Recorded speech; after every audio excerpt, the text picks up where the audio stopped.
Bonsoir à tous et bienvenue au 19h de la télévision de Burkina. Voici les titres. Promouvoir la sécurité communautaire et la cohésion sociale au Sahel. C'est l'objectif de la caravane jeunesse transfrontalière pour la paix. Elle parcourt depuis quelques jours déjà des communes du Burkina et du Niger. Causeries, débats et conférences, ce sont autant d'activités menées au profit des jeunes. Nous ferons une halte sur l'étape de Seitenga. Et puis, ils sont 69 élèves et constituent la première promotion du centre privé de formation professionnelle des métiers miniers et BTP basé à Kongoussi. Et leur formation théorique et pratique apportée sur les domaines du BTP, mais aussi la conduite d'engins tels que les dampeurs, niveleuses et autres pelleteuses. La caravane jeunesse transfrontalière pour la paix sillonne depuis le 12 décembre des communes du Niger et du Burkina Faso. L'objectif est de promouvoir la sécurité communautaire et la cohésion sociale au Sahel. Ce 17 décembre, la caravane a fait une halte dans la commune de Seitenga. Conférence et causerie débat entre jeunes et têtes au programme. Reportage Suleiman Kwanda et Sekou Zongo. La jeunesse du Burkina et du Niger se mobilise pour la promotion de la sécurité communautaire et la cohésion sociale dans le Grand Sahel. Face à l'insécurité grandissante dans le Liptako-Gourma, l'Association des jeunes pour le développement du Sahel marque son désaccord à travers des actions. L'Association des jeunes pour le développement du Sahel a envisagé depuis 2016 d'intervenir de leur manière de contribuer à la promotion de la paix à travers des actions de sensibilisation pour approcher les communautés à la cohésion sociale et un dialogue pacifique et les amener à s'unir pour le développement de chaque localité. Les mouvements des djihadistes dans notre zone, et donc il va de soi que nous en tant que jeunes, en tant que bras valides, nous nous donnons la main, nous partageons des idées, de faire des échanges entre nous pour voir dans quelle mesure nous allons contrecarrer ces mouvements d'extrémisme violent. La sécurité communautaire passe également par la sécurité de la gente féminine et un plaidoyer a été fait à cet effet. Nous voulons dire à la population du Sahel qu'elle peut continuer à vivre selon ses coutumes, mais en prenant en compte la femme à part entière, en prenant en compte ce que la femme doit avoir comme considération pour qu'au moment où elle va avoir un enfant, qu'elle puisse s'assumer, qu'elle puisse continuer le développement, qu'elle puisse s'exprimer dans le concert de la nation. Débutée le 12 décembre dernier dans l'Oudalan, la caravane jeunesse transfrontalière pour la paix prévoit sillonner 6 communes du Burkina et 2 dans le territoire nigérien. Le conseil municipal du 4e arrondissement de Bobo-Dioulasso face à la presse, le conseil a tenu à apporter sa part de vérité sur les allégations de vente de parcelles et de mauvaise gestion du CSPS du secteur 24. Plus de détails dans ce reportage de Moussa Tamboura et de Moussa Sano. Le conseil municipal de l'arrondissement 4 de Bobo-Dioulasso accusé par une certaine opinion des ventes illicites de parcelles. Face à ces critiques, le maire rompt le silence. L'autorité est ici devant la presse pour donner sa part de vérité sur cette affaire. Si par aventure, certaines personnes s'adonnent à la vente illicite des parcelles, sachez que nous ne sommes mêlés ni de loin ni de près à ces pratiques. J'invite alors la population à les dénoncer auprès des services compétents. Outre cette lumière sur le foncier, le conseil municipal de l'arrondissement 4 de Bobo-Dioulasso apporte aussi sa part de vérité sur le problème du CSP du secteur 24, un problème dans lequel il est accusé de malversation avec le COGES, le conseil de gestion. Les 3 gérantes qui étaient chargées de la vente des médicaments ont pris l'engagement devant les autorités en charge de la santé de rembourser ces montants par échéance. C'est ainsi qu'aujourd'hui, la situation se présente ainsi qu'il suit. Écart constaté dans la gestion, ça faisait 7 133 605 francs. Montant remboursé à la date en fin novembre 2018, 1 980 000. Cette conférence de presse du conseil municipal de l'arrondissement 4 de Bobo-Dioulasso ne sera pas la dernière activité de l'année pour rendre compte de sa gestion. Le 22 décembre prochain, ce conseil prévoit l'organisation d'une grande journée de redevabilité avec l'ensemble de sa population. Dans le cadre de journées promotionnelles de sa direction régionale de l'Ouest, la Lunabé a fait une série de dons. Il s'agit de vivres et de matériel d'hygiène au profit de la maison d'arrêt de correction de Bobo-Dioulasso ainsi qu'à l'association d'Inkanou. Un acte de solidarité à l'endroit de ces personnes. Kassoum Milogo, Olosan Nyoumou et Ismaël Sartunin Paris. De la maison d'arrêt et de correction de Bobo Dioulasso à l'orphelinat d'Inkanou, le message et les gestes ont été le même. Laisser parler son cœur au profit des personnes en situation défavorable, telles les détenus, les orphelins. Et c'est la LONAB, la Loterie nationale burkinabé, qui se donne de la peine pour faire un clin d'œil à ces catégories de personnes. Nous sommes une entreprise citoyenne et nous avons 6 axes qui sous-tendent notre plan stratégique. Et l'un des axes nous oblige à jouer ce rôle sociétal. Alors donc nous avons un tant soit peu amené ce matériel pour soutenir le personnel qui s'occupe de ces pensionnaires-là, afin qu'ils puissent avoir un cadre sain. Pour les bénéficiaires, c'est un geste qui vient soulager un tant soit peu leurs besoins, un geste qu'ils apprécient à sa juste valeur. Ça nous soulage, c'est pour dire l'idée qu'on avait autant de la prison. On a tendance à croire que cette idée-là est en train de changer. Nos frères en fait qui sont actuellement dans les prisons sont considérés.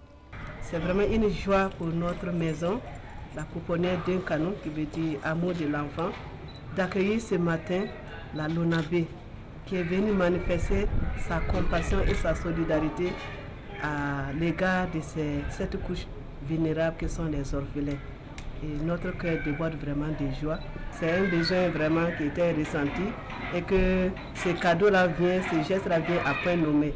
Cette série de dons de matériel et de vivres entre dans le cadre des 72 heures des journées promotionnelles de la direction régionale de l'Ouest de la LONAB. Une activité organisée pour s'approcher davantage des populations. Pour faciliter les opérations de transit dans la région du Centre-Ouest, un nouveau bureau a été mis en place à Koudougou. Il devrait permettre de réduire la distance d'accès des acteurs économiques aux différents services de transit. Reportage Zalissa Sanfo. Honnête Burkina, une entreprise spécialisée dans le transit, ouvre ainsi ses bureaux dans la cité du Cavalier Rouge. Et c'est une épine de moins pour les importateurs et exportateurs de cette cité. Ces bureaux qui se composent d'un département de douane, de transport et du département de commerce vont permettre de faciliter le traitement des dossiers. C'est-à-dire que le commerçant peut avoir tous les documents à partir de Koudougou sans aller à Ouaga. Voilà. C'est-à-dire que par exemple, quand on prend les déclarations préalables d'importation des pays, quand on prend les autorisations de change, vous savez, pour transférer l'argent à un fournisseur à l'extérieur, il faut ce document-là. Voilà.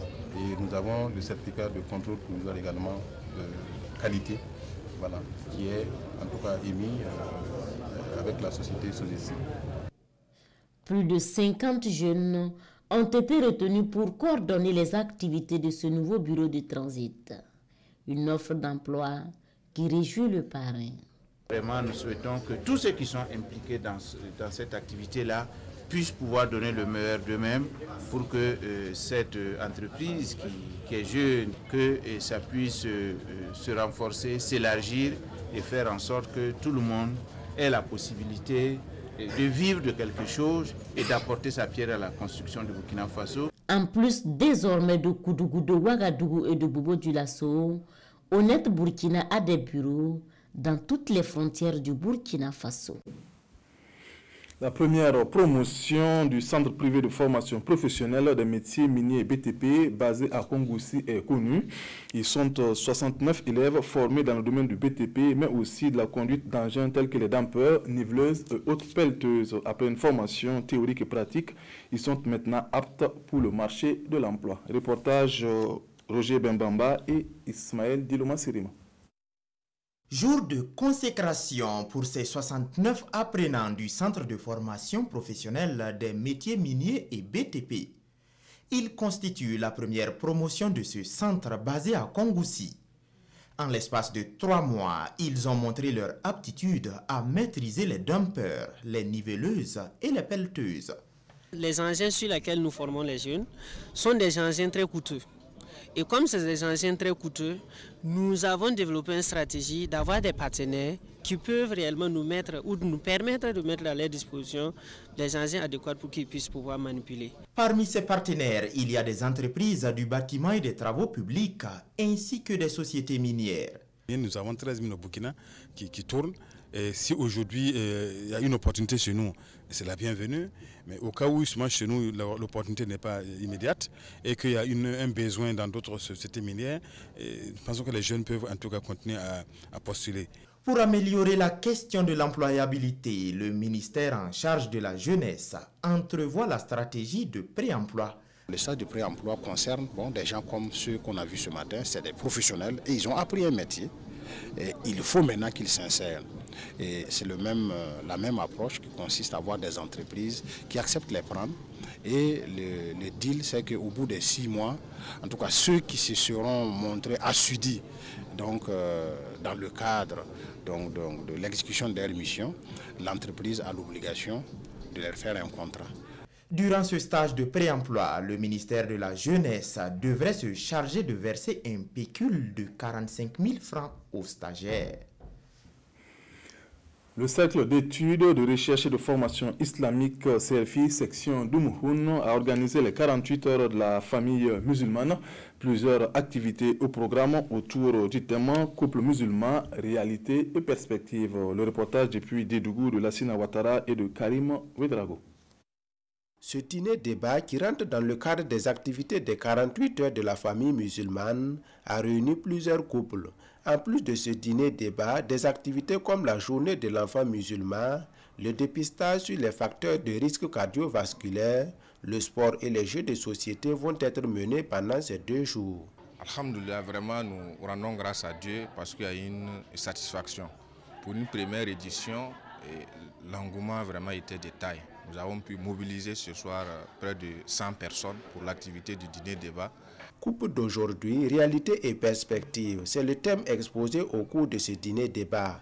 Un exposé suivi d'échanges entre participants et communicateurs. C'est effectivement en fait de rappeler les béabas de ce qui doit constituer effectivement les vivre ensemble dans un couple qui permet effectivement que ce soit quel est le référent de notre amour, c'est Dieu.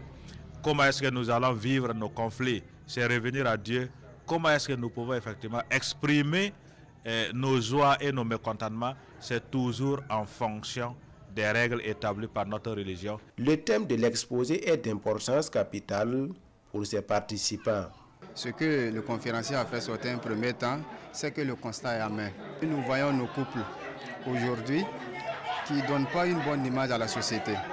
Moi, ce qui m'a plu dans tout ça, il a dit que d'instaurer vraiment la communication dans le couple. Actuellement, c'est un fait d'actualité. Les couples sont confrontés à des problèmes, des thèmes vraiment d'actualité qui vont vraiment nous aider dans notre vie de couple. Ça va améliorer la vie du couple. Les 48 heures de la famille musulmane est aussi une occasion de partage d'expériences afin de vivre sereinement. C'est la fin de cette édition. Merci de l'avoir suivi et bonne suite au programme sur la RTB. Bonsoir.